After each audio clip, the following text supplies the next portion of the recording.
Mən Fidan, 17 yaşım var və artıq mən 11-ci sinifi bitirmiş, məzuna qalmış bir abituriyentəm. Yəni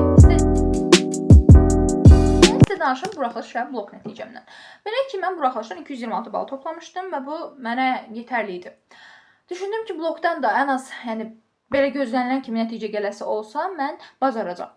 Ancaq blokdan həqiqətən də gözlənilən kimi nəticə olmadığına görə İkinci bloka getdim. Yəni birinci blokda mən 195 bal yığmışdım və bu mənə həqiqətən yetmədiyi üçün düşündüm ki, ikinci bloka getmək lazımdır. İkinci bloka getdim, oradan da 122 bal topladım, hətta birincisindən daha az.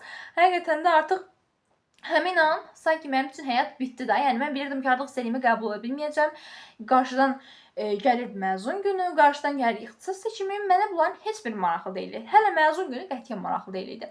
Həmin an bilirsiniz ki, müəyyən artıq məzun gününə az qalmış hazırlıqlar olur, nə bilim, rəqs hazırlıqları olur, müəyyən hazırlıqlar görülür. Mən onların heç birində, necə deyim, xoşbəxt bir şəkildə iştirak edə bilmirdim. O qədər mənim belə keyfim pozulmuşdu, üzüm, necə deyirlər, düşmüşdü ki, artıq mənim tamamilə motivasiyam ölmüşdü və mən sanki, necə deyim, hər şeydən ümidimi kəsmişdim. O dərəcəyə gəlmişdim artıq.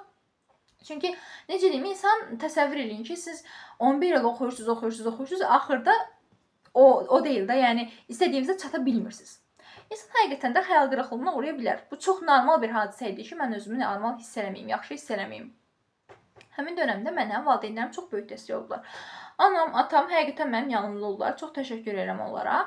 Hal-hazırda mən əgər kitab dəftərinin qarşısında otururamsa, hal-hazırda mən özümdə o həvəzi görürəmsə, onlar sayəsində. Yəni onlar mənə dəstək oldular ki, olmasın bu il, olsun gələn il. Yəni hazırlaşarsan, yenə girərsən. Onlar mənə çox böyük dəstək olduqları üçün hal-hazırda mən 2-ci ilə hazırlaşan bir abituriyentəm.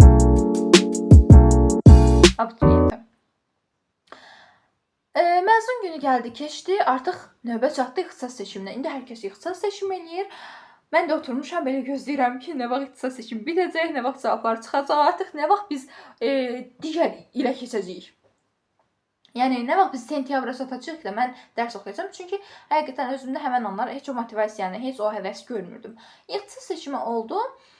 Mən düşündüm ki, mən özüm üçün elə belə bir ixtisas seçməyim. Çünki onsuz da balımı az yığmışdım. Hər hansısa bir müəllimə, mütəxəssisə ixtisas seçimini həvalə eləməyə ehtiyac yox idi. Çünki bilirdim ki, harası düşsəm belə getməyəcəkdim. Yəni, hara düşərəm prinsipi ilə hərəkət eləmirdim. Mən bir məqsədim var idi, qarşımda onu çatmamışdımsa, ikinci dəfə hazırlaşmağa dəyərdi. İxtisas seçimini elə belə özüm üçün elədim, ancaq heç bir yerə düşmədim təbii ki də. Digər yoldaşlarım, hansı ki, mənim ətrafımda olan insanlar düşdülər müəyyən universitetlərə. Mən onların adına çox sevinirəm, həqiqətən çox sevindim. Özümdə bir, necə deyim, qürur hiss elədim ki, aha, mənim ətrafımdakilər harası qəbul olublar. Yəni, mənim ətrafımdakı insanlar xəyallarına çatdılar. Həmin məsələn, mən avqust ayında yetər qədər istirahət elədim. Yatdım deyək, gəzdim deyək. Ümumiyyətcə, dərslə, kitabla, dəftərlə avqust ayında qətiyyən başımı yormadım. Çünki mən həmən anda başımı yorsaydım, hal-hazırda mən sentyabr ayına bu qədər enerjili bir şəkildə başlaya bilməzdim. Yəni, mən istirahət verdim özümə ki, özümə o enerjini, o motivasiyanı toplayım və ondan sonra başlayayım artıq dərslərimə. Biraz motivasiya vermək istədim. Deməli, ilk öncə onu bilin ki, hər böyük uğurlar kiçik addımlarla başlayır. Yəni, yavaş-yavaş addımlayanda artıq sən gedib böyük uğurlara çatacaqsan. Məsələn, deyək ki, elə insan var ki, deyir ki, ayda bu günəm az elədim, az iş gördüm və yaxud da az tez işlədim, az oxudum, mən bacara bilməyəcəm. Xeyr, yavaş-yavaş, əsas ki, sən dayanmırsan. Sən bugün 5 dənə də olsa, 6 dənə də olsa tez işləyirsən, o özün böyük bir uğurdur. Yəni, sən dayanmırsan. Dayansan, təbii ki də həqiqətən hiçbir şey bacara bilməsən. Amma bir var ki, az da olsa eləyirsən. Az da olsa eləyirsən, demək ki, sən bacaracaqsan. Sən nə eləyərsə bacaracaqsan. Bugün 5 dənə, sabah 6 dənə, sabah 7 dənə, belə artıq sən böyük uğurun təməlini qoyursan. Məsələn, deyək ki, səhvlər elədiniz. Deyək ki, 5 dənə, 6 dənə səhvin oldu və bu sənin üçün çox gəlir. Sən artıq həvəsdən düşürsən, sən motivasiyadan düşürsən ki, yox, mən bacarmayacağam. Mən olsa keçən il bu qədər oxumuşdum, mən hiçbir şey bacara bilməyəcəm. Keçən il də girmədim də, bu il gələn olacaq ki, belə düşüncələr sizi sadəcə həvəsdən sala bilər. Bunlar çox normaldır, yəni belə düşünməyiniz normaldır. Çünki mən məsələn özümdə, mən demirəm ki, hər gün o qədər enerji oluram, o qədər mükəmməl oluram. Xeyr, mən də olmuram. Mən də motivasiyadan düşdüyüm, mən də həvəsdən düşdüyüm anlar olur və o zaman mən özümə biraz motivasiya verməyə çalışıram. Necə? Yəni məsələn, səhv elədimsə, səhvlər sənin sonun deyil. Səhvlər sənin, yəni öyrənməyin üçün səbəblərdir. Səhvlər son deyil. Səhv elədin, bu son deyil. Yəni səhvlər sadəcə sənin öyrənmək üçün səbəblərdir. Və özünü heç vaxt, amma heç vaxt başqalarıyla müqayisə etmə. Keçən məsələn deyək ki, başqaları girdi, amma mən görə bilmədim. Sən özünü onlarla müqayisə eləmə. Sən özünü məsələn tutaq ki, o qədər oxudu, bu qədər yazdı, nə bilim elədi, belə elədi. Yox, mən elə eləmirəm. Mən çox az oxuduğum üçün mən bacara bilməyəcəm. Yəni mən başqa cür metoddan oxuduğum üçün mən bacara bilməyəcəm. Xeyr, bu düşüncələri zəhmət olmasa artıq beyninizdən silin. Sən özünü başqasına yox.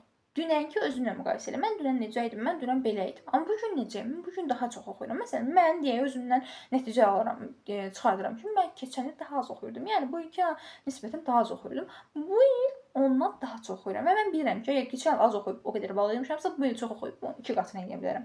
Bu düşüncə ilə yanaşın özünüzə.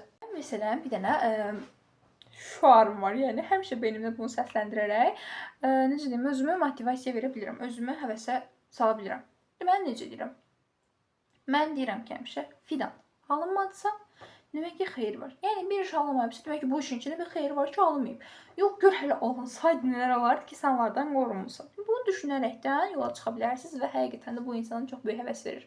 Alınmadısa, demək ki, bir səbəbi var imiş. Alınmadısa, sabah alınır. Sabah alınsa, demək ki, daha xeyirliymiş. Belə düşündükdə artıq, necə deyim, daha həvəsli olursunuz. Daha da düşünürsünüz ki, hə, alınmayıbsa demək bu dəfə alınacaq. Yəni bu dəfə nəsə içində xeyir var imiş ki, alınacaq. Sadəcə bunu düşünürsüz, yola addımlayırsınız. Məqsədinizi təbii ki, məqsədinizi bilməlisiniz. Məqsəd ən önəmli şeydir. Məqsədini bil, ondan yola çıxırsan. Bilirsən ki, məsələn, mən bunun üçün çalışıram. Mən nə üçün çalışıram? Birinci özünə sual verirsən. Mən niyə çalışıram? Nə üçün? Otur onu düşün. Olsun 1 saat. Otur düşün, özün haqqında düşün. Mən nə edirəm, necə eləyəcəm? Mən nə üçün çalışıram? Bu sualları özünə ver. Özün beynində o sualları tap, ondan sonra rahat olacaq. Ondan sonra bilirsən ki, nə edəcəksən. Yəni həvəsdən düşməyin. Çünki əgər siz 2-ci ilə qalmış birsinizsə, demək ki, siz çox güclü birisiniz. Siz güclü bilirsiniz ki, yəni bunu bacarmısınız. 2-ci ilə qalmaq özü böyük bir uğurdur. Həqiqətən, yəni demək olar ki, böyük uğurdur. Çünki 2-ci ilə qalmaq hər adamın işi deyil. Mən özümü burada tərifləmirəm, hər hansısa bir şey eləmirəm. Sadəcə, yəni, həvəsə salmaq istəyirəm insanları ki, həvəsə salmaq istəyirəm məzuna qalmış abituriyentləri ki, yəni, bu həqiqətən də hər insan bacaracağı iş deyil. Çünki özündə o həvəsi, o motivasiyanı, o gücü, enerjini hiss eləməlisən. Onu hiss edə bilirsənsə, sən qalmısansa, demək ki, onu hiss edirsən də, yəni. Sən bu ilə qalmısansa, demək ki, bu il bacaracağını hiss edirsən. Ona görə də qətiyyən həvəsdən düşməyin, qətiyyən motivasiyadan düşməyin, hazırlaşın. Yaxşı olacaq. Həqiqətən yaxşı olacaq. Mən buna sizə söz verirəm, yaxşı olacağını. Bugünlük bu qədər uşaqlar. Sağlıqla qalın. Həmişə belə enerjili qalın, motivasiyalı qalın. Bundan yəni əlavə videolarımız da olacaq təbii ki. Daha nə qədər videolarımız olacaq. Riyaziyyatı necə möhkəmləndirmək lazımdır, digər fənlər hərəsini ayrı-ayrı necə möhkəmləndirmək lazımdırsa, olan hamısından videolar olacaq. Belə, özünüzə vaxt ayırmağı unutmayın. Sadəcə dərs oxumaqla yox, özünüzə də vaxt ayırın, özünüzü sevin. Sağ olun.